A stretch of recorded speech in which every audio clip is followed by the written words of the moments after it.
누가복음 18장 31절서부터 35절까지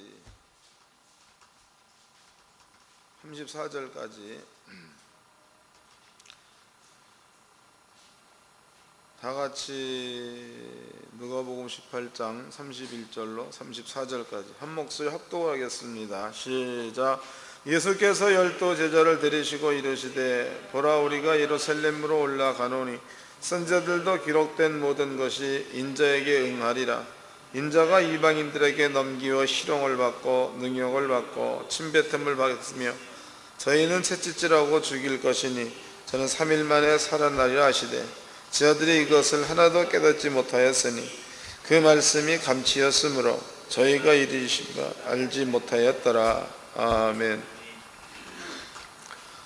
누가복음 18장 31절서부터 34절까지 그 내용에서 우리가 한번 주목해 봐야 될 부분이 있습니다. 34절을 읽어드리겠습니다. 제자들이 이것을 하나도 깨닫지 못하였으니 그 말씀이 감치였으므로 저희가 그 이르신 바를 알지 못하였더라. 그럼 여기에서 예수님이 하신 그 말씀들이 제자들한테는 감추어졌다, 깨닫지 못했다 이렇게 기록되어 있습니다. 우리는 여기에서 단순하게 12 제자 당시에 있었던 사건이다 이렇게 본다면은 이것은 아무것도 아닙니다. 근데 여기에 기록된 그 말들 가운데서 제자라는 말이 있습니다. 제자의 범위가 누가복음 18장으로 본다면은 12명을 말하는 겁니다. 그런데 누가복음 10장을 보면은 70명이 거기에 기록되어 있죠. 찾아보도록 합시다. 누가복음 10장입니다. 17절을 읽겠습니다. 누가복음 10장 17절. 70인이 기뻐 돌아와 가로되 주여 주의 이름으로 귀신들이 우리에게 항복하더이다. 그랬으니까 여기 70명도 예수님의 제자 가운데 들어간 자들입니다. 그 다음에 사도행전 1장을 보겠습니다. 사도행전 1장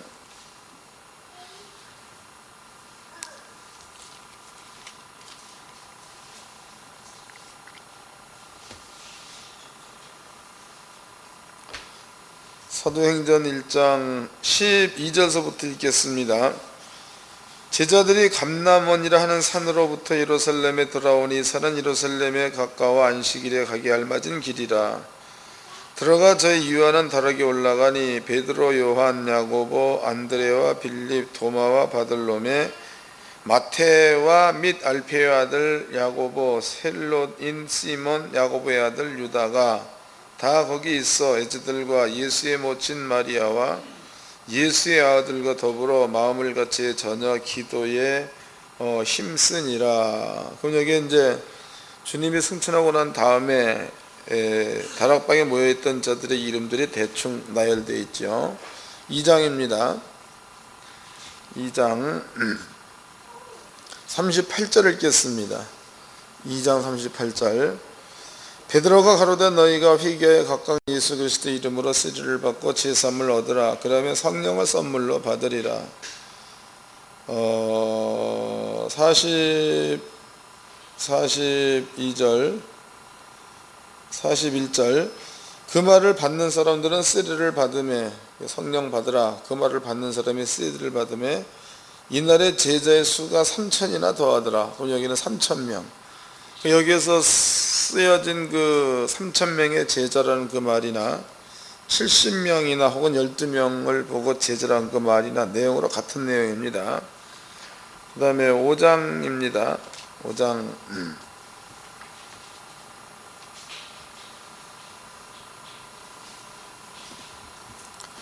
5장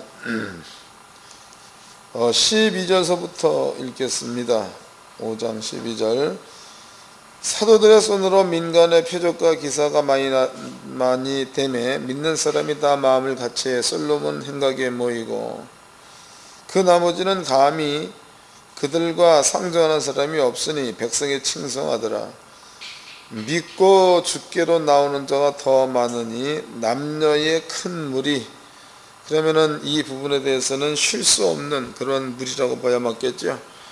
성경에서 마태복음 10장에도 12명의 제자, 누가복음 10장에 70명의 제자, 그 다음에 사도행전 2장에서는 3,000명, 그 다음에는 5,000명이 나와 있죠. 그 다음에 사도행전 5장에서는 허다한 무리. 그러니까 제자라고 표현된 자들은, 성령 받은 자들은 전부가 다 제자 가운데 들어가는 겁니다. 제자입니다. 제자. 성령 받았다 이것으로 끝나는 게 제자. 그러면은 제자라는 것은 어떠한 자들을 제자라고 하느냐? 선생님이 한 일을 하는 자, 이러한 자들을 제자라고 합니다. 만약에 예수님께서 귀신을 내어 쫓고 병을 고치고 앉은 매 일으키고 죽은 자 살리고 그랬는데 말은 하는데 못한다, 그러면 제자가 아닌 겁니다. 예수님이 했으면 그대로 하는 그러한 자들을 제자다, 이렇게 볼 수 있죠. 근데 그 제자의 범위가 사도행전 1, 2, 3, 4, 5장으로 본다면 가면 갈수록 제자의 수가 상당히 많이 늘어났다. 성령 받으면 무조건 다 성경에서는 제자라는 말을 썼습니다. 그 다음에 이제 사도행전 1장을 보면 1장 8절이죠. 성령이 임하면 권능을 받고, 해서 그 권능이라는 것은 귀신을 내어 쫓고 병을 고치고 약한 것을 강하게 하는 권능, 그랬으니까 성령 받은 자들은 제자, 예수님과 똑같은 권능을 행할 수가 있다는 얘기가 되는 겁니다. 그래서 성령 받은 자들을 성경에서는 제자다, 이렇게 말했습니다. 오늘 여기 이제 그 누가복음 18장에 보니까 예수님께서 복음을 말합니다. 그럴 적에 그 말을 들었던 사람들에게 이 복음이 가리워져서 그 말이 무슨 말인지 깨닫지를 못했다, 이렇게 기록되어져 있습니다. 그러면 이것은 당시로 12명의 제자한테만 가리워졌다, 그러면은 그때 단회적 사건으로 끝나면 되는 건데, 우리도 성령 받은 자로서 예수님의 제자다면 우리에게도 가리워질 수 있다는 이야기죠. 2000년이 흘렀지만 오늘날 우리에게도 이 모든 것들은 가리워질 수 있는 내용들입니다. 오늘 우리가 공부할 내용은, 그러면 제자들한테 복음을 얘기했을 적에 가리워졌는데, 그러면 오늘날 우리에게는 그 복음이 가리워질 수 있는 건데, 그럼 우리는 복음이 가리워져 있는 자인가 아니면 복음이 깨달아져 있는 자인가, 이런 것들을 한번 점검해 봐야 되겠습니다. 그 다음에 점검해 볼 때에 그럼 복음이 가리워졌으면 어떠한 자들한테 가리워졌는가, 이런 것도 한번 살펴봐야 되겠죠. 이런 부분들을 차근차근 설명해 드리겠습니다. 그래서 목사님들은 딴 건 다 가리워져 있어도 돈 버는 거 가리워져 있어도 괜찮습니다. 또 이제 다른 거 먹고 자고 이런 거. 그런데 복음이 가리워져서 깨닫지 못했다, 여기에 들어가서는 안 됩니다. 딴 건 가려도 괜찮다고 돈 좀 못 버는 어떻습니까? 조금 굶으면 어때? 상관없는 거죠. 그렇지만 복음이 가리워져 있다, 그러면 이것은 문제가 심각하다, 이 말이에요. 먼저 이제 이것을 기억해 놓으시고, 여러분들 앞에 제가 그 구약적인 성경을 3가지만 증명을 해 드리도록 하겠습니다. 성경적 증명입니다. 먼저 그 뒤로 넘어가서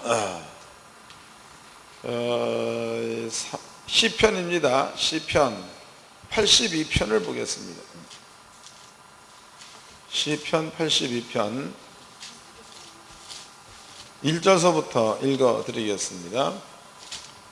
시편 82편 1절.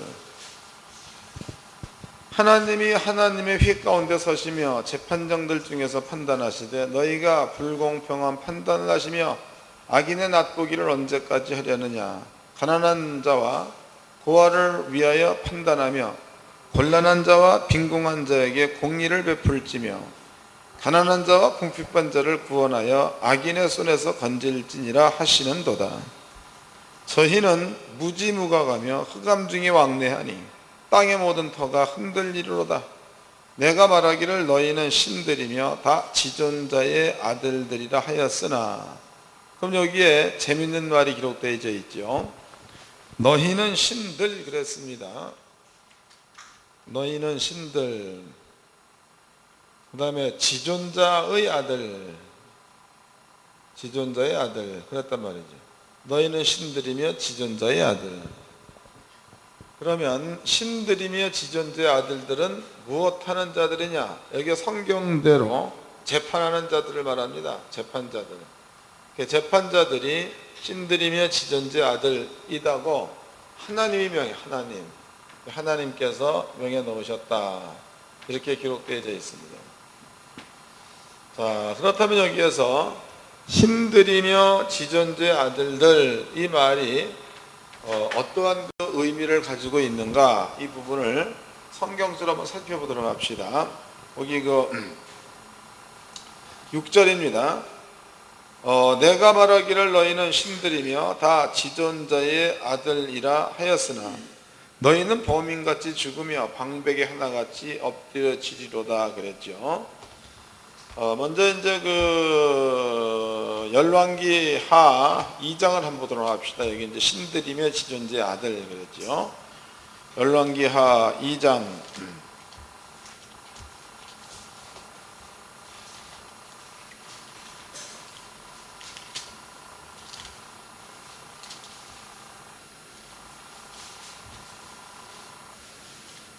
잘 깨달으세요. 2장 9절서부터 읽겠습니다. 2장 9절.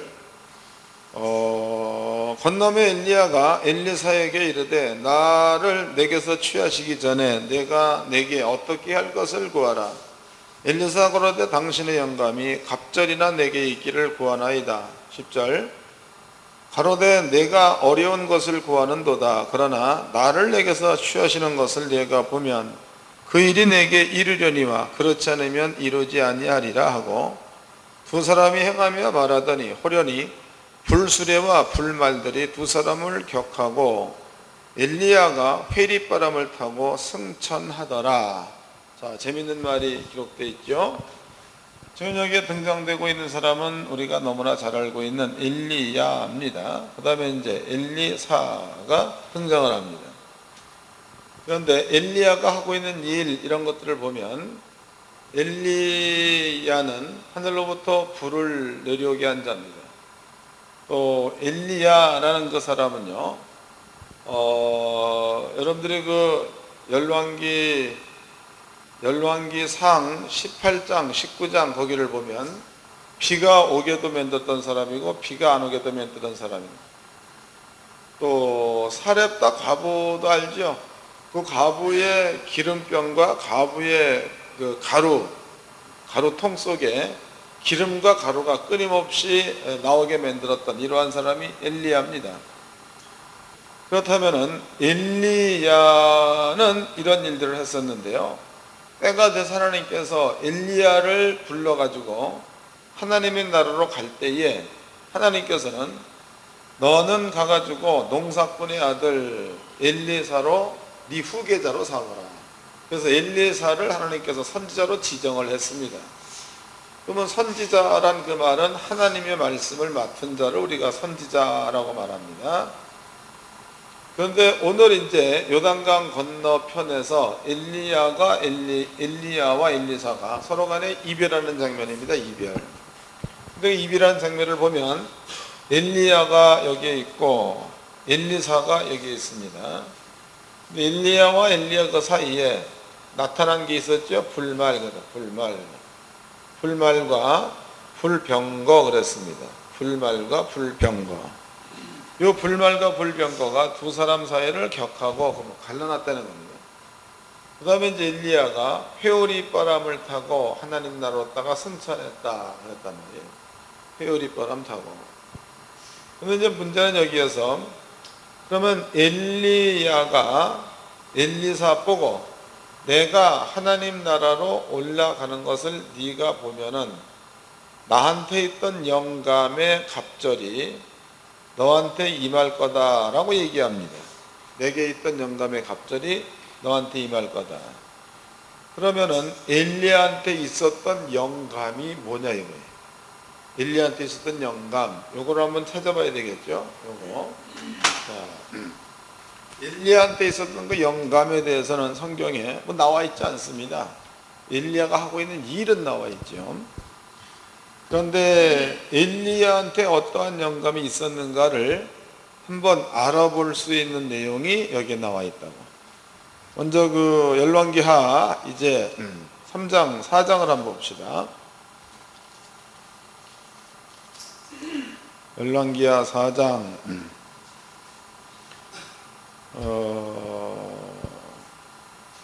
28절입니다. 29절. 엘리사가 게하시에게 이르되 내가 허리를 묶고 내 지팡이를 손에 들고 가라. 사람을 만나거든 인사하지 말며 사람이 내게 인사할지라 대답하지 말고 내 지팡이로 그 아이의 얼굴에 놓으라. 그 다음에 25절, 34절 아이의 위에 올라 엎드려 자기 입을 그에게 그 입에 자기 눈을 그 눈에 자기 손을 그 손에 대고 그 몸에 엎드리니 아기의 살이 차차 따뜻하더라. 엘리사가 과부 걔가 여자의 아들을 살리는 장면이죠. 이걸 이제 어떤 양반들은 또 뭐 입에다가 집어넣은 것은 뭐 어쩌고 뭐 코를 맞댄 건 어쩌고 뭐 이렇게 영해를 합니다. 여러분들은 그런 이상스러운 영해하지 말고 그냥 엘리사가 아기를 살리기 위해서 그냥 위에 누웠다 그냥 그렇게만 해석을 하세요. 딴 거 내 생각 갖다 붙여가지고 뭐 하지 말고. 자, 한 사건입니다. 넘어가서 5장입니다. 5장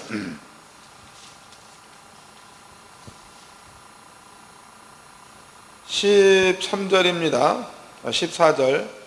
나아만이 이에 내려가서 하나님의 사람의 말씀대로 요단강에 7번 몸을 잠그니 그 살이 여전하여 어린아이의 살같이 깨끗하게 되었더라. 그럼 여기에 나아만 장군의 문둥병이 떠나는 장면이죠. 6장입니다. 6장 4절입니다. 4절. 드디어 저희와 함께 나가니라. 무리가 요단에 이르러 나무를 베더니 한 사람이 나무를 벨 때 도끼가 자루에서 빠져 물에 떨어진지라. 이에 외쳐 가로되 아 내 주여 이는 비로운 것이니이다. 하나님의 사람이 가로되 어디 빠졌느냐 하며 그것을 보이는지라. 엘리사가 나뭇가지를 베어 물에 던져서 도끼로 떠오르게 하고 그가 나무를 집어넣었더니 쇠도끼가 물에서 떠올랐다. 이렇게 나와 있죠. 그 외에도 많은 것들이 있는데 여러분께 대략 이제 몇 가지만 읽어드렸습니다. 그 외에도 여리고의 물을 달게 맺었던 사건이 있었죠. 또 이제 그 국 속에 독이 있는 그 국을 또 고치는 장면도 있었죠. 이런 것들은 전부 다 엘리사가 한 일들입니다. 엘리사.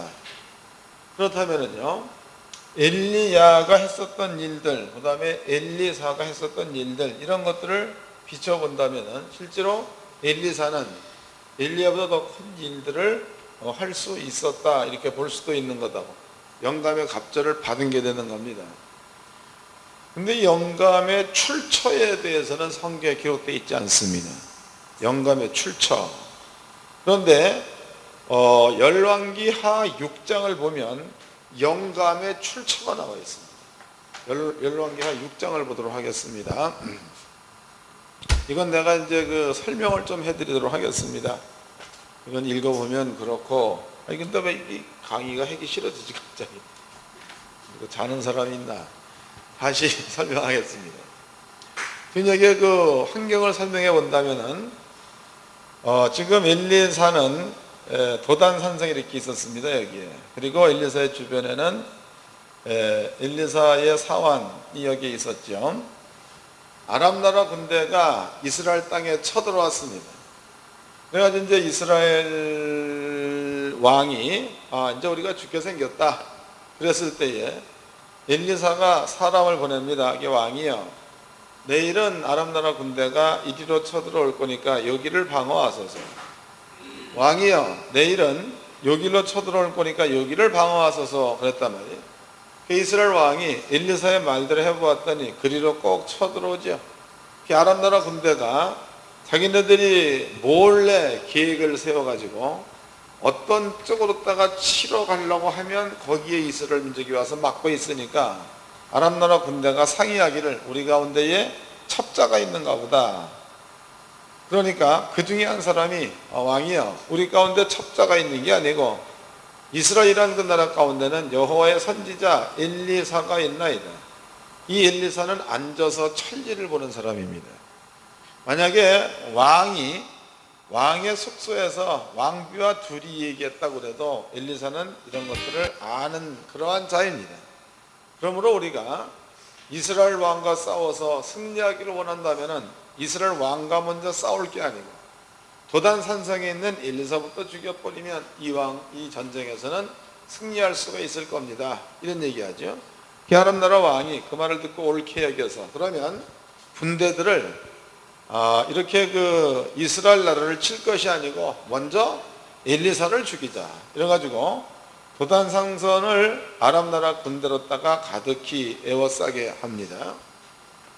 요 사건을 엘리사의 사환이 보게 됩니다. 선생님, 아람 나라 군대는 굉장히 많이 지금 쳐들어오고 있는데 우리 주변에는 아무도 없지 않습니까? 앉아서 죽지 말고 도망갑시다. 그러니까 엘리사의 대답이 얘야, 아람 나라 군대보다도 우리 옆에 있는 군대가 더 많다. 이런 얘기하죠. 그래서 엘리사가 기도해가지고 사환의 눈을 열어서 보게 합니다.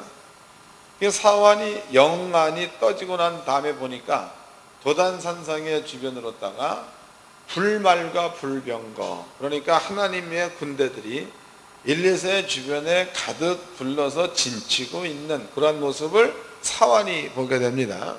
이럴 때에 엘리사가 또 기도하지요. 하나님, 아람 나라 군대를 다 죽일 게 아니고 아람 나라 군대의 눈을 멀게 해주세요 라는 기도합니다.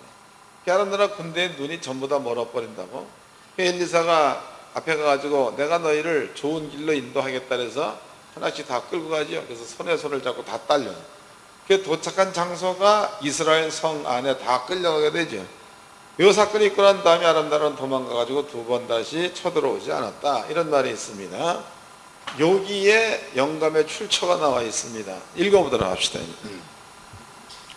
이 부분도 잘 이해를 하셔야 합니다. 16절서부터 15절서부터 읽겠습니다. 하나님의 사람의 수종도는 자가 일찍 일어나서 나가보니 군사와 말과 병거가 성을 에워쌌는지라. 그 사환이 엘리사에게 고하되 내 주여, 우리가 어찌하리까? 대답하되 두려워하지 말라. 우리와 함께한 자가 저와 함께한 자보다 많으니라 하고 기도하여 가로되 여호와의 원컨대 저의 눈을 열어서 보게 하옵소서 하니 여호와께서 그 사환의 눈을 여시며 저가 보니 불말과 불병거가 산에 가득하여 엘리사를 둘렀더라 그랬단 말이에요. 그 불말과 불병거가 엘리사를 둘렀다. 그다음에 이제 18절입니다. 그럼 여기에서 불말과 불병거라는 그 말은요, 물론 그 병거라는 그 말을 전시체제가 아닐지에는 그냥 마차라고 부른다고. 전시체제 돌입했을 적에는 병거, 싸울 수 있는 그런 그 마차를 얘기하는 겁니다. 전차 이렇게 얘기하는 거죠. 그럼 여기에서 불말과 불병거가 엘리사의 주변에 가득 찼다는 그 말은 싸우러 왔다는 뜻이 되는 거죠. 싸우러 온 겁니다. 이해됐어요? 다시 읽겠습니다. 17절 하반절, 여호와께서 그 사원의 눈을 여시며 저가 보니 불말과 불병거가 산에 가득하여 엘리사를 둘렀더라. 이들은 싸우러 온 자들이라고. 그 다음에 18절, 아람 사람이 엘리사에게 내려오며 엘리사가 여호와께 기도해 가로되 원컨대 저 무리의 눈을 어둡게 하소서 하며 엘리사의 말대로 그 눈을 어둡게 하신지라 해서, 그러면은 아람 나라 군대가 여기 이제 잔뜩 이렇게 진을 치고 있죠. 엘리사의 주변에는 불말과 불병거가 진을 치고 있습니다. 이럴 적에 엘리사가 기도해 가지고 저들의 눈을 못 보게 해주세요, 봉사되게 해주세요 라고 기도합니다. 그런데 조금 있다가 이들의 눈이 어두워졌다 이 말이에요. 그러면은 이들의 눈을 어둡게 한 그 자체가 여기서는 전쟁이 되는 거다. 아람 나라 군대가 전쟁하는 건 사람을 죽이는 거고, 엘리사 주변에서 불만과 불병거가 전쟁하는 것은 사람을 죽이는 게 아니고 아람 나라 군대의 눈을 어둡게 했다는 얘기가 되는 거죠. 이해가 된 거예요? 안 된 거예요? 다시 읽어드리겠습니다. 17절입니다. 기도하여 가로되 여호와여 원컨대 저의 눈을 열어서 보게 하옵소서 하니 여호와께서 그 사원의 눈을 여심해 저가 보니 불말과 불병거가 산에 가득하여 엘리사를 둘렀더라. 아람 사람이 엘리사에게 내려오매 엘리사가 여호와께 기도하여 가로되 원컨대 저 무리의 눈을 어둡게 하옵소서 하매 엘리사의 말대로 그 눈이 어둡게 하신지라. 엘리사가 저에게 이르시되 이는 이 길이 아니요 이는 그 성도 아니니 나를 따라오라. 내가 너희를 인도하여 너희의 찾는 사람에게로 나아가리라 하고 저희를 인도하여 사마리아에 이르니라 그랬으니까 아람 나라 봉사된 아람 나라 군대를 사마리아 성에 전부 다 데려간 거니까 싸그리 포로로 다 잡았다는 뜻이 되는 겁니다. 그럼 포로로 잡은 그것은 엘리사의 주변에 있는 군대들이 이 사람들을 포로로 잡았다는 건데 방법론은 그들의 눈을 어둡게 해서 포로로 잡았다 이런 뜻입니다. 그러면 아람 나라 군대가 싸운 것은 실제적으로 눈으로 보이는 사람이 싸운 건데 엘리사의 주변에서 싸운 것은 엘리사 주변에 있는 불말과 불병거가 아람 나라 군대의 눈을 어둡게 하는 그것으로 싸웠다는 겁니다. 그렇다면 엘리사의 영감은 엘리사에게 있는 게 아니고 엘리사 주변에 있는 불말과 불병거에게 영적인 능력이 있다고 봐야 맞는 겁니다. 이해가 되셨죠? 자, 그렇다면은 아까 열왕기하 2장에서 엘리야한테 엘리사가 얘기합니다. 선생님, 당신의 영감을 갑절이나 받고 싶습니다 라는 얘기를 했다 이거예요. 그러면은 그 이전에 엘리야한테 있던 영감을 엘리사가 갑절을 받기를 원한다 그랬으니까 엘리야는 영적인 능력을 가지고 있었던 자가 되는 겁니다. 그 영감의 갑절 그랬으니까. 그러면 엘리야 시대에도 누가 했다라는 출처가 분명치 않는데 엘리사 때 보니까 불말과 불병거가 그 출처다 이렇게 우리가 깨달았습니다. 그러면 불말과 불병거는 엘리사한테 오기 이전에 엘리야에게 먼저 있었다고 봐야 맞겠죠. 엘리야에게 능력을 나타낼 수 있는 그러한 영으로다가 있었다고 봐야 맞는 겁니다. 이제 엘리야와 엘리사가 헤어질 때가 됐습니다. 헤어질 때가 됐을 때에 불말과 불병거가 나타나서 두 사람의 사이를 격했다라는 그 말은요, 엘리야 옆에 있었던 불말과 불병거가 엘리사 옆으로다가 옮겨갔다는 뜻이다고. 이해되셨나요? 사람들은 어떤 사람들은 얘기할 적에 엘리야가 불말과 불병거를 타고 승천했다 이런 얘기하죠. 근데 그 사람들은 성경을 안 읽어본 사람들입니다. 성경을 전혀 안 읽어본 사람들이에요. 분명히 열왕기하 2장에는 엘리야가 회오리 바람을 타고 올라갔다 이렇게 나와 있지 불말과 불병거 타고 올라갔다고 안 나와 있다고. 불말과 불병거가 엘리야와 엘리사 사이를 격했다, 갈라놓았다. 또 이것을 좀 더 얘기해 본다면 엘리야한테 있었던 영적인 능력이 엘리야가 승천할 때에 엘리사에게로 옮겨갔다는 뜻이 되는 겁니다. 그렇다면요, 구약 성경에서 엘리야 그러면 선지자입니다. 아버지 말씀을 맡은 자입니다. 그 다음에 엘리사 역시도 선지자, 하나님의 말씀을 맡은 자지요. 하나님의 말씀을 맡았던 엘리야에게도 불말과 불병거가, 하나님의 말씀을 맡았던 엘리사에게도 불말과 불병거가. 그럼 불말과 불병거가 그 사람의 주변에 있을 적에 나타나는 현상은 엘리야 같은 경우는 하늘에서 불을 내려오게 했고 또 비도 그치게 만들었고 비가 오게도 만들었고 죽은 사람을 살리게 됐다는 거예요. 그 영감이 엘리사에게로 갔더니 엘리사에게도 동일한 사건이 일어난 겁니다. 아까 계속 읽어드렸죠. 그렇다면은요, 하나님의 말씀을 맡은 사람들은 성경에 그러니까 신들이며 너희를 지존자의 아들이라 그랬다는 거죠. 지존자의 아들. 그러면 신들이란 얘기는 엘리야 같은 일을 했을 때에 신 같은 일을 했다. 엘리사 같은 일을 했을 적에 신 같은 일을 했다. 이런 뜻이 되는 겁니다. 그런데 이 사건이야 시편 82편의 사건이죠. 이 사건을 예수님께서는 유대인들에게 이 말씀을 인용을 합니다. 유대인들한테 여기에서 내가라는 그 말은 예수님께서 하신 말이지만은 예수님 안에는 하나님께서 임재해 계십니다. 하나님께서 너희에게 유대인들에게 하나님의 말씀 즉 율법을 맡겼지 않았느냐. 율법대로 판단도 하고 율법을 맡겼지 않았느냐. 그러면 너희는 율법을 맡은 자이므로 너희는 신들이며 율법을 맡은 자이므로 너희는 지존자의 아들들이라는 겁니다. 그러면 신들이며 지존자의 아들이라면 그러면 너희들은 이러한 엘리야 같은 일들을 해야 안 되는 겁니다.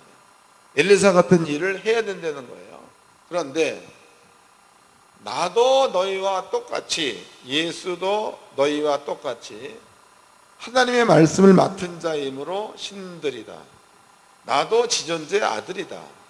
근데 나는 엘리야 같은 일을 엘리사 같은 일을 했다. 근데 너희는 하나님의 말씀을 맡아서 신들이라는 소리를 듣고 있으면서도 너희는 왜 그런 일들을 하지 못하였느냐. 이런 이야기를 요한복음에서 10장에서 예수님께서 유대인들한테 이 말을 했다. 근데 유대인들이 그 말을 듣고 있다가 부끄러워서 예수를 돌로 때려 죽이려고 왔다가 슬슬 도망가는 그러한 장면이 거기에 기록되어 있습니다.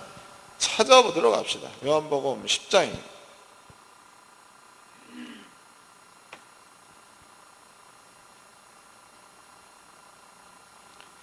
요한복음 10장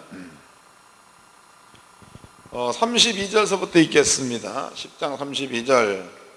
예수께서 대답하시되 내가 아버지께로 말미암아 여러 가지 선한 일을 너에게 보였거늘 그 중에 어떤 일로 나를 돌로 치려 하느냐. 유대인들이 대답하여 다되 선한 일을 인하여 우리가 너를 돌로 치려는 것이 아니라 참남함을 인함이니 내가 사람이 되어 자칭 하나님이라 함이로다. 예수께서 가라사대 너희 율법에 이론한 바 내가 너희를 신이라 하였노라 하지 아니하였느냐. 내가 너희를 신이다 이렇게 얘기했다는 거예요. 35절. 성경은 폐하지 못하나니 하나님의 말씀을 받은 사람들은 신이라 하셨거늘 하물며 아버지께서 거룩히 하시어 세상에 오신 자가 나는 하나님 아들이라 하는 것으로 너희가 어찌 참남하다 하느냐 그랬죠. 그 율법에 하나님 말씀을 맡은 자들은 신이라고 기록되어 있다는 겁니다. 그 유대인들이 이 말씀을 알고 있으니까 예수께서 이 말씀을 했을 적에 유대인들은 그 말씀에 긍정을 했다는 거죠. 뭔 얘기인지 아시겠어요? 그 유대인들이 예수가 얘기할 적에 너희가 하나님 말씀을 맡았으니까 신이다 라고 율법에서 얘기하지 않았느냐. 그랬으니까 율법은 누구나 다 아는 것들입니다. 율법은 다 아는 것들이라고. 그 유대인들은요 율법을 맡은 자들이기 때문에 예수님이 하신 그 말씀이 율법에 기록되어 있는 글이라는 것을 안 되는 겁니다. 그 다음에 예수께서 하시는 말씀이 너희는 신들이며 너희는 지존자 아들이라면 너희는 말씀을 맡은 자이기 때문에 엘리야나 엘리사 같은 일을 할 수 있다는 겁니다. 그런데 너희가 말씀을 맡은 자로서 신들 같은 일을 하고 있지 않다는 이야기는 너희가 신들이 아니든지 너희가 지존자 아들들이 아니든지 너희가 하나님의 율법을 안 맡았던지 뭐 그랬으니까 그럴 거 아니냐 뭐 이런 내용이 담겨져 있는 거다. 근데 예수께서 말씀하셨죠. 예수는 너희와 똑같이 너희들 생각하듯이 하나님의 말씀을 맡았다. 나는 엘리야 같은 일을 나는 엘리사 같은 일을 했다는 겁니다. 너희는 왜 못하느냐 이런 질책이 되는 거예요. 이 말을 유대인들은 알고 있으니까 그 뒤에를 읽어보도록 합시다. 38절입니다. 내가 행하거든 나를 믿지 아니할지라도 그 일은 믿으라. 그러면 너희가 아버지께서 내 안에 계시고 내가 아버지 안에 있음을 깨달아 알리라 하신대. 저희가 다시 예수를 잡고자 하였으나 그 손에서 벗어나 나가시니라. 그랬으니까 유대인들이 예수님이 하신 그 말씀에 반박할 재료가 없으니까 예수를 놓아준 게 되는 겁니다. 이해하셨죠? 자, 이제 한 가지 우리는 결론을 끄집어냈습니다. 하나님 말씀을 맡은 자들은 신 같은 일을 할 수 있다. 예수님은 하나님 말씀을 맡았기 때문에 신 같은 일을 했다, 이런 뜻이다. 그러면은 이제 예수님께서 제자들한테 얘기하기를, 얘들아, 내가 얼마 안 있다가 십자가에 죽어야 된다.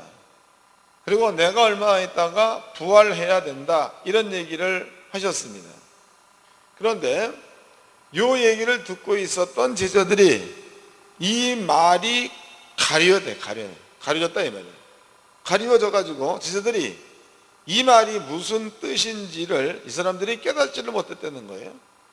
그러면 제자들한테 예수님의 십자가 사건이 가리워졌다 그랬는데, 그럼 이것이 왜냐, 이게 왜 가리워졌는가, 왜? 가려진 이유를 이사야서에서는 아주 이 이유에 대해서 자세하게 설명해 놓고 있습니다. 이사야서 29장을 봅시다.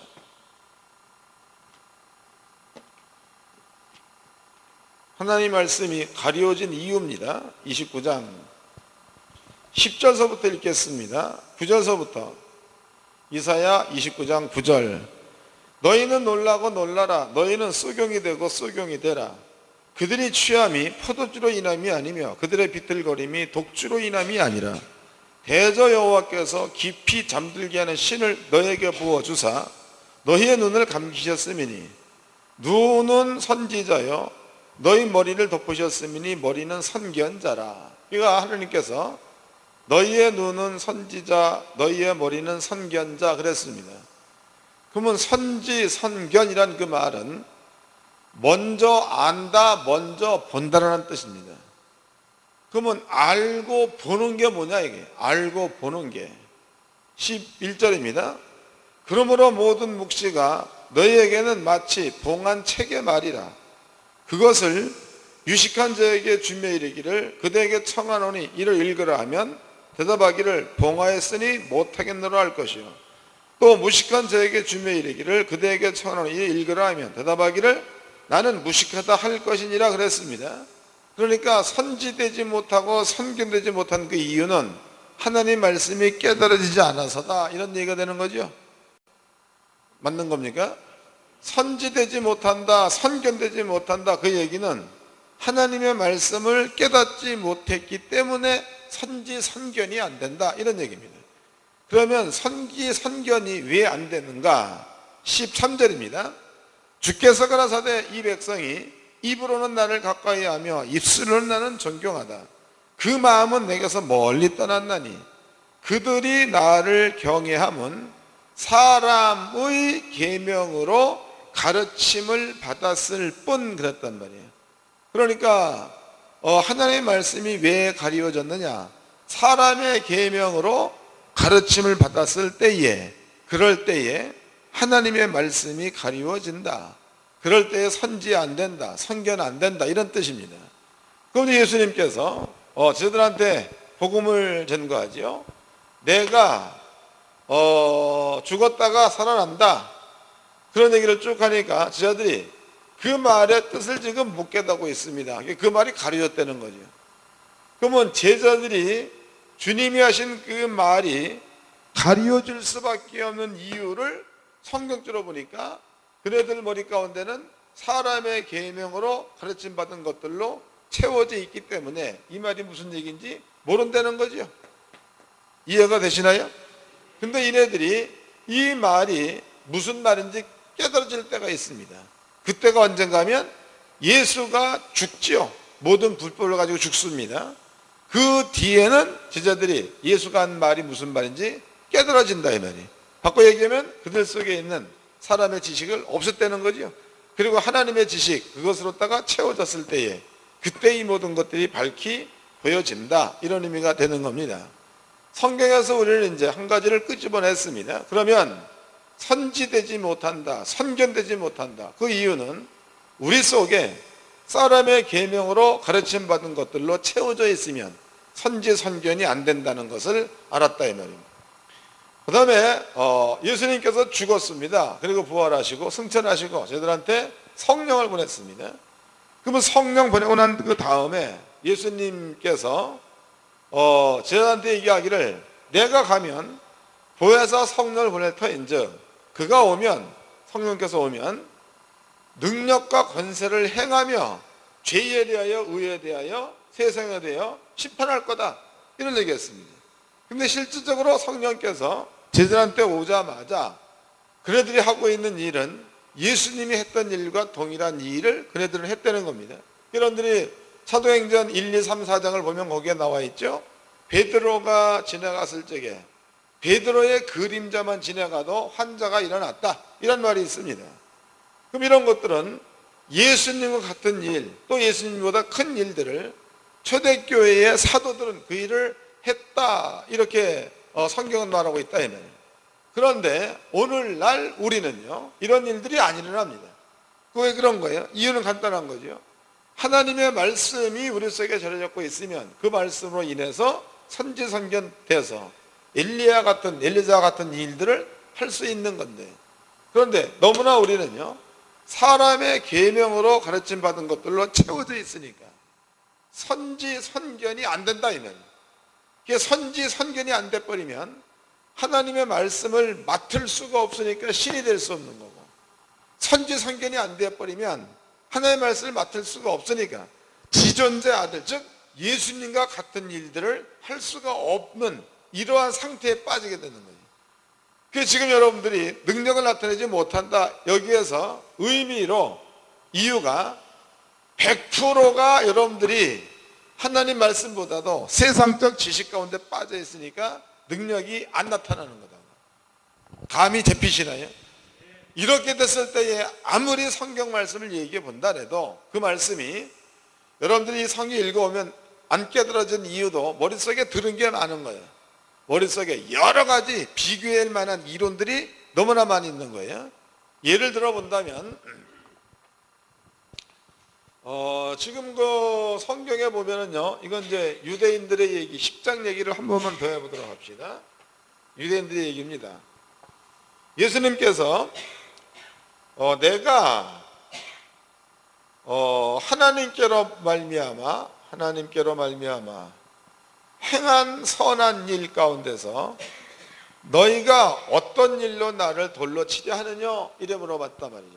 근데 유대인들이 하는 얘기가 당신이 행한 선한 일로 인하여 우리가 너를 돌로 치려는 것이 아니라, 이런 말을 했다고. 그러면 이 말은 내가, 예수님께서 하나님께로부터 행한 선한 일, 이 가운데서 어떠한 일로 나를 참남하다고 하느냐, 이래 물어봤을 적에 유대인들의 그 대답이 당신이 말한 선한 일 때문에 해서 이 선한 일이라는 그 말을 유대인들이 썼다면, 그러면은 그 선한 일이라는 그 말 가운데는 하나님께로부터 말미암아 행한 선한 일이, 여기에 줄여진 말이 유대인들이 쓴 선한 일 가운데는 포함되어 있는 말이 되는 거다. 이해됐어요? 읽어봅시다. 이것도 요한복음 10장입니다. 요한복음 10장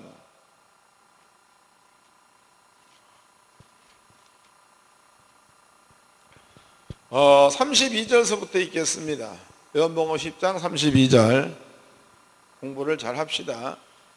예수께서 대답하시되 내가 아버지께로 말미암아 여러 가지 선한 일 했단 말이에요. 그럼 여기서 얘기한 여러 가지 선한 일 가운데는 하나님께로 말미암아 선한 일을 했다, 이런 의미가 되는 겁니다. 그 다음에 너희에게 보였거늘 그 중에 어떤 일로 나를 돌로 치려 하느냐, 이래 예수가 질문을 했습니다. 유대인들이 대답하되 선한 일로 인하여 우리가 너를 돌로 치는 것이 아니라 했으니까, 여기에서 선한 일은 32절 말씀에 내가 아버지께로 말미암아 여러 가지 선한 일 그랬으니까 유대인들이 얘기한 선한 일이란 그 말 가운데는 아버지께로 말미암아 여러 가지 선한 것이 선한 일 가운데 포함되어 있는 말이다 이 말이요. 이해됐어요? 예. 그 유대인들은요, 예수님이 행한 선한 일은 하나님과 더불어서 선한 일을 했다, 이 사실을 유대인들도 인정을 했으니까 하나님으로 말미암아 행한 선한 일 때문에 우리가 너를 참남하다 하는 것이 아니라 이런 뜻이라고. 그 유대인들은요, 예수가 하신 그 모든 일들은 하나님으로 말미암아 출발되진 일이다, 이렇게 이네들이 인정을 한 말이 되는 겁니다. 이 말로 본다면. 그 다음에 유대인들의 관점입니다. 유대인들이 갖고 있는 율법적 관점이면 이게 지금 시체입니다. 이 시체에 내가 몸을 댔다. 그러면 이 시체로 인해서 내가 부정해진 거다고. 그러면 내가 또 다른 사람한테 몸을 대버렸으면 이 시체로 인해서 나와 이 사람이 부정하게 된 겁니다. 그러므로 부정한 것은 정한 가운데 들어갈 수가 없기 때문에 우슬초에다가 거룩한 곳에다가 갖다가 숨겨놓은 채 이거를 맹물에 타가지고 찍어서 정하다 하고 나면 들어와라, 이게 이제 유대인의 율법입니다. 그러면 선한 하나님께로부터 말미암아 시작된 선한 일을 한 사람들에게는 참남하다는 말을 쓸 수가 없는 말입니다. 이해되시나요? 하나님으로 말미암아 행한 선한 일, 그 얘기는 하나님은 거룩한 자지요. 그 일을 행한 자도 거룩하다 이 말이에요. 그러므로 거룩하게 된 그 사람 보고 참남한 자란 말을 할 수가 없다 이 말이에요. 근데 지네들이 얘기하기를 예수 네가 하나님으로 말미암아 선한 일을 했다는 것을 우리가 인정한다. 그 얘기는 율법으로 본다면 너에게는 참남하다는 말을 쓸 수가 없는 자다, 이런 뜻이다. 그 다음에 유대인들이 그러나 네가 사람이 돼가지고 자칭 하나님이다 얘기함으로 참남하다 이랬단 말이에요. 감이 잡히죠? 그러니까 유대인들은 지네들이 말해놓고도 그 말이 무슨 뜻으로 한 말인지 유대인들은 그 자체도 인식을 못했던 자다라고 볼 수 있는 거다. 이해되는 겁니까? 요 얘기를 이제 오늘날 우리에게다 비교해. 우리입니다. 오늘날 우리는 이런 말을 씁니다. 이건 이 시대의 목사나 성도나 상당히 많이 있습니다. 예수님께서 세상 죄를 가지고 죽었다, 이런 얘기 한단 말이에요. 그러므로 우리는 의인이다, 이런 얘기 다 합니다. 그러나 우리에게는 자범죄가 있다, 이런 말을 한단 말이에요. 그러나 우리에게는 자범죄가 있다.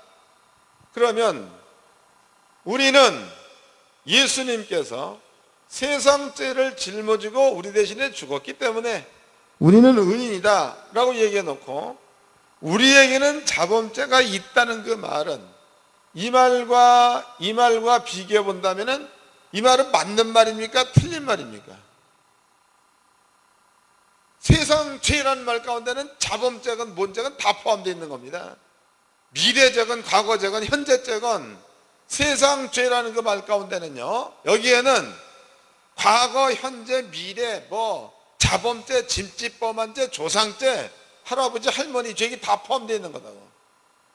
그러면 예수님께서 세상 죄를 짊어지고 죽었다, 그래서 그 사실을 믿은 우리는 의인이다, 이런 얘기 합니다. 이게 다 하는 얘기입니다. 그 다음에 또 쓰는 말이 우리에게는 자범죄가 있다라고 얘기해 버렸어요. 그러면 이렇게 말하는 사람들은 위에서 하고 있는 말이 무슨 의미로 이 말을 썼는지 전혀 생각해 보지 않고 이 말을 썼다라고 봐야 맞겠죠. 요한복음 10장에 나와 있는 유대인들과 다를 바가 없다는 겁니다. 요한복음 10장에 나와 있는 사람들과. 그리고 그 사람들은 스스로 유대인들도 의인 그러죠. 오늘날에 이 사실을 인정하는 사람들 전부 다 의인 이런 얘기한단 말이에요. 의인. 근데 내면적으로 본다면 예수님께서는 이 사람들을 보고 예수님께서는 회칠한 무덤이요. 마태복음 23장에 나와 있습니다. 23장에 회칠한 무덤이요, 외식하는 자요, 독사의 새끼들 이런 말을 썼단 말이에요. 오늘날 우리도 이게 한마디만 지금 복음이 다 포함되어 있는 겁니다. 이 얘기는 요한복음 1장 29절에 나오는 얘기니까 다 포함되어 있는 거다. 그러면 스스로가 이렇게 얘기해 놓고 나는 의인이다 얘기해 놓고 또 어떨 때에는 우리에게 자범죄가 있다라고 얘기해 버린다면 본인도 모르는 사이에 세상 죄를 가지고 죽었다라는 그 사실을 본인도 모르는 사이에 부정하는 말을 하고 있는 겁니다. 부분적으로는 인정을 하고 예수가 한 일은 원죄는 가져갔지만 자범죄는 내가 대가를 치러야 되는 거니까 부분적으로는 인정하고 부분적으로는 인정하지 않는 거니까 자기 스스로가 복음을 만들어내는 자가 되는 겁니다. 그리고 얘기하기를 본인은 의인 그런단 말이야. 이러한 자들을 예수는 얘기할 적에 회칠한 담 이렇게 말했단 말이에요. 그러면 초대교회에 순수하게 내 죄를 가지고 죽었다 이 사실을 믿었던 사람들은 사도들에게나 초대교회 성도들에게나 예수님과 똑같은 기사와 표적이 따랐는데 오늘날 연구 많이 해가지고 많은 지식을 가지고 세상 죄를 예수가 가지고 죽었다, 우리에게 자범죄는 있다라고 얘기하는 무리들한테 초대교회 기적이 따라오지 않는 것은 지극히 당연한 일 아닙니까? 그럼 복음이 숨겨진 자에게는 누구한테 숨겨진 자이냐? 예수가 죽지 않았을 때에는 복음이 숨겨져 있고 예수가 죽고 났더니 복음이 열렸다 이 말이에요. 그러면 지금 이 상태에 있는 사람들은 말로는 예수가 죽었다 했는데 예수가 죽은 거예요, 살은 거예요? 자기 때문에 예수가 안 죽은 거지요. 말로는 죽었다 했는데 자기 때문에 예수가 안 죽은 겁니다. 그러니까 이러한 자들한테는 백날 복음을 얘기해봤자 가리워진 말이요 숨겨진 말이 되는 거다. 이게 스스로 아무리 깨달으려고 애를 써봐도 한번 깨달아 보세요. 깨달아지나? 안 깨달아지죠. 그렇지만 순수하게 예수가 우리들과 죽었다, 초대교회에서는 그대로 믿고 순종해버리면 복음 100% 열립니다. 안 열릴 수가 없다. 그게 진리니까 그게. 또 이제 우리 교회 어떤 그 성도님 한 분이 옛날에 그 루푸스인가 뭔가 그런 병 앓았던 사람이 있습니다. 그래서 수십 년 동안 26살 때 그 병 걸려가지고 나이가 49인가 먹었으니까 24년대 약을 먹었다고. 근데 그건 난 병 뭔지 모르고 몸이 굳는 병이 되는 거야, 몸이. 그 약을 끊어버리면 몸이 굳어버리는 거다고. 그런데 말씀을 접하게 되면 루푸스 병이 힘들지라도 예수님이 짊어지고 갔다단 말이죠. 그 목사는 그러니까 약을 끊어버리고 그 말씀에 의존해 봐라. 네가 약을 24년 먹었는데 네 몸도 맨날 그런 거 아니냐. 이번에는 성경대로 한번 약 끊어보고 여기 한번 맡겨보는 게 어떻겠느냐. 근데 그 양반이 그 말을 받아들였어요. 그런데 약을 끊게 되니까 몸이 마비가 오잖아. 마비가 오는데 엮어정은 여기까지 와가지고 이렇게 걸어버리니까 감각이 없어지는 거고, 그리고 높고 낮음을 눈으로 딱 분간을 못하는 거죠. 그러니까 가다가 넘어지고 그런다는. 그게 교회 오다가 또 싫어지고 막 그런단 말이에요. 그러면 이제 죽어나는 거면 나만 죽어나, 나는 그냥 병원에 가서 약 먹으면 끝나는 건데 아버지 말씀에 맡기라 라고 얘기 놨으니까 그 시중 다 들어줘야 되잖아. 그럼 밤 2시에 전화 온다고. 목사님 몸이 마비돼가지고 꼼짝을 못 하겠습니다. 어떨 적에는 전화만 해놓고 울어도 막 엉엉 울어 막. 그리고 10시 돼가지고 자다 일어나고 이게 뭐하니 지금 목사가 이거. 전화 받아가지고 막 소리 지르고 울고 울어. 뭐 마음이 어떻겠어 내가. 그러면 또 다 들어야지. 우는 거 다 듣고 기도합시다. 하나님께 맡깁시다. 목사 해줄 수 있는 길은 기도 외에는 해줄 게 없지 않습니까? 말씀하고 기도. 하루가 지나고 이틀이 지나고 3일이 지나고, 오늘 아침인가 뭐 전화가 왔는데 마비됐던 게 다 풀렸다는 거예요.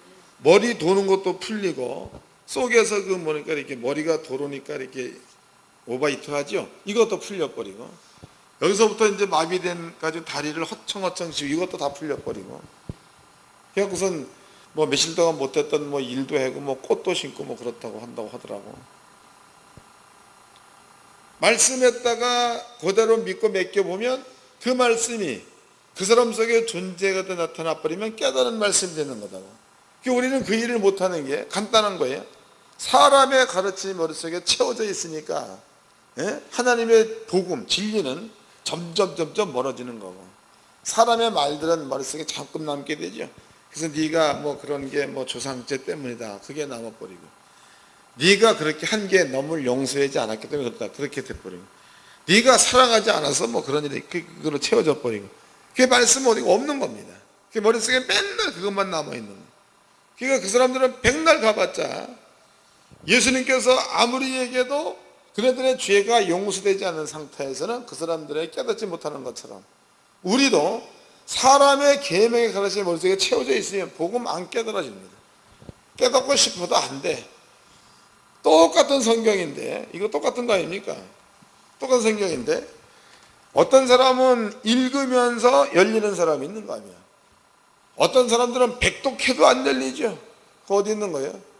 사람의 계명으로 가르침 받은 상태에서 읽어버리니까 판단하는 판단력이 사람의 계명 안에서만 판단되는 거예요. 걔가 맨 쓸데없는 공상해가지고 뭐 영예만 하지, 영예 알려고 그래, 영예. 본인은 뭐 그게 뭐 감동이 있다 그래서 뭐 베데스다는 축복의 연못, 베데스다는 뭐 어쩌고, 내가 듣기에는 저주받은 연못 갖다 놓고 잘도 찍어다 붙이고 있어. 거기 들어가서 여러분들이 만약에 베데스다 연못은 먼저 들어가면은 한 사람만 치료받잖아. 근데 팔다리 못 쓰고 눈 어두운 사람 한꺼번에 다 들어가 고치려고. 그럼 100명 뛰어들어가지고 한 명 고침 받는다. 그럼 나머지 99명은 누가 안 건지면 어떡할 거야? 다 뒤지는 거 아니에요. 근데 그 놈의 연못이 축복의 연못이라는 거예요. 뭐가 축복의 연못이야? 예수를 만나야지. 그리고 찍어다 붙이는 베데스다 기도, 베데스다 교회. 이거 대책 없어. 우리는 적어도 하나님의 말씀이 깨달아지지 않는다, 이유를 알았습니다. 그러면 이제 그것을 우리 속에서 하나하나 뽑아낼 수 있는 방법론도 깨달은 겁니다. 그 집에 들어가시면은 이전에 있었던 내 생각, 어떤 공부한 것 전부 다 버리시고 순수하게 주의 말씀대로 순종할 수 있는 이러한 그 마음으로 딱 바꿔 나가시기를 바랍니다. 수고들 하셨습니다.